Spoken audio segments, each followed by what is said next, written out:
आपका स्वागत है एक और नई वीडियो में। महाशिवरात्रि व्रत विधि एवं कथा। महाशिवरात्रि व्रत विधि भगवान शिव की पूजा वंदना करने के लिए प्रत्येक माह के कृष्ण पक्ष की चतुर्दशी तिथि मासिक शिवरात्रि को व्रत रखा जाता है। लेकिन सबसे बड़ी शिवरात्रि फाल्गुन मास की कृष्ण चतुर्दशी होती है। इसे महाशिवरात्रि भी कहा जाता है। वर्ष 2025 में महाशिवरात्रि का व्रत 26 फरवरी को रखा जाएगा। शिवरात्रि व्रत विधि गरुड़ पुराण के अनुसार शिवरात्रि से एक दिन पूर्व त्रयोदशी तिथि में शिव जी की पूजा करनी चाहिए और व्रत का संकल्प लेना चाहिए। इसके उपरांत चतुर्दशी तिथि को निराहार रहना चाहिए।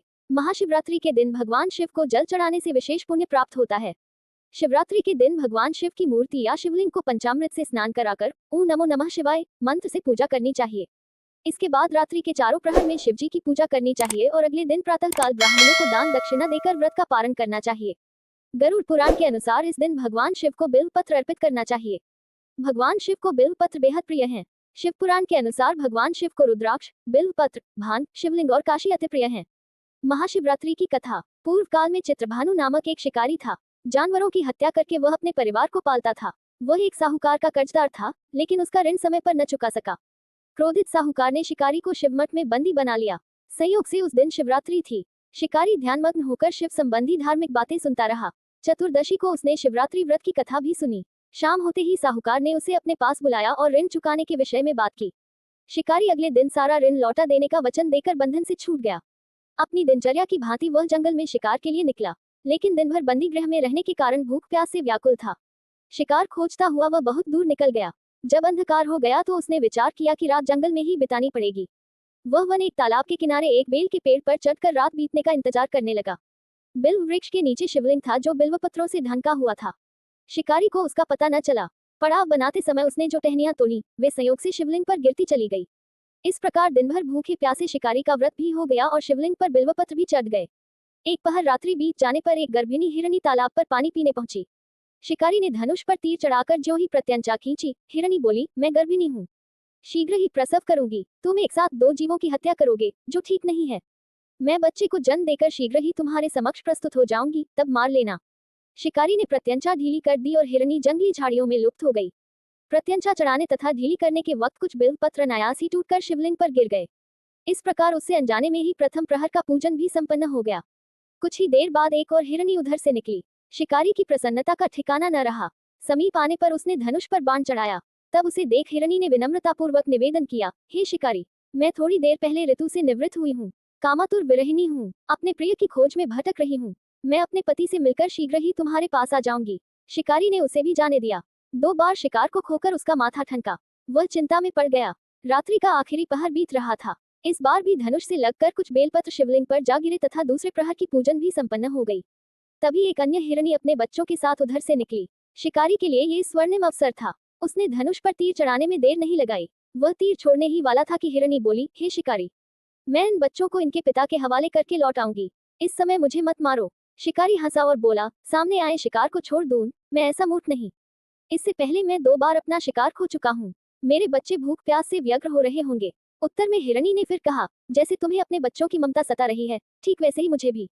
हे शिकारी, मेरा विश्वास करो, मैं इन्हें इनके पिता के पास छोड़कर तुरंत लौटने की प्रतिज्ञा करती हूँ। हिरनी का दीन स्वर सुनकर शिकारी को उस पर दया आ गई। उसने उस मृगी को भी जाने दिया। शिकार के अभाव में तथा भूख प्यास से व्याकुल शिकारी अनजाने में ही बेल वृक्ष पर बैठा बेलपत्र तोड़ तोड़कर नीचे फेंकता जा रहा था। पौ फटने को हुई तो एक हृष्ट पुष्ट मृग उसी रास्ते पर आया। शिकारी ने सोच लिया कि इसका शिकार वह अवश्य करेगा। शिकारी की तनी प्रत्यंचा देखकर मृग विनीत स्वर में बोला, हे शिकारी, यदि तुमने मुझसे पूर्व आने वाली 3 मृगियों तथा छोटे छोटे बच्चों को मार डाला है तो मुझे भी मारने में विलंब न करो, ताकि मुझे उनके वियोग में एक क्षण भी दुख न सहना पड़े। मैं उन हिरनियों का पति हूँ। यदि तुमने उन्हें जीवन दान दिया है तो मुझे भी कुछ क्षण का जीवन देने की कृपा करो। मैं उनसे मिलकर तुम्हारे समक्ष उपस्थित हो जाऊंगा। मृग की बात सुनते ही शिकारी के सामने पूरी रात का घटनाचक्र घूम गया। उसने सारी कथा मृग को सुना दी। तब मृग ने कहा, मेरी तीनों पत्नियां जिस प्रकार प्रतिज्ञाबद्ध होकर गई हैं, मेरी मृत्यु से अपने धर्म का पालन नहीं कर पाएंगी। अतः जैसे तुमने उन्हें विश्वास पात्र मानकर छोड़ा है, वैसे ही मुझे भी जाने दो। मैं उन सबके साथ तुम्हारे सामने शीघ्र ही उपस्थित होता हूँ। शिकारी ने उसे भी जाने दिया।